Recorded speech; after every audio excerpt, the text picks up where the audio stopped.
The constraints are here, which you can see from here. These are the constraints, 6DOF rigid body motion constraints, which are here. You can go to any of them. For example, line 6DOF rigid body motion line constraint. Inside this, you can see there are only two things which are required, which is the center of rotation and the direction.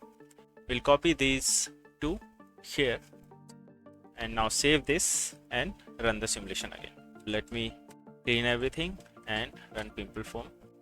Center of mass not found. Let's see what happened to our center of mass. We have not defined any center of mass. Let me also copy some other things. For example, the mass, center of mass, and the moment of inertia. These all are required when you have a object which is also moving due to the force which comes from within the simulation. For example, if it is a floating body, then this is required. Now let's run this. It is running fine.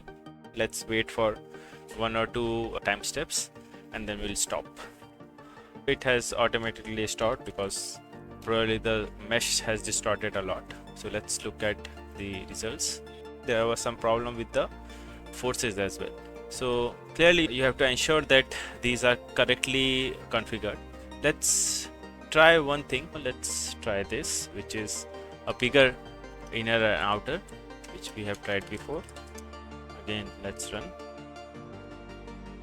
We can also try some other solver, Symplectic, and now again let's run.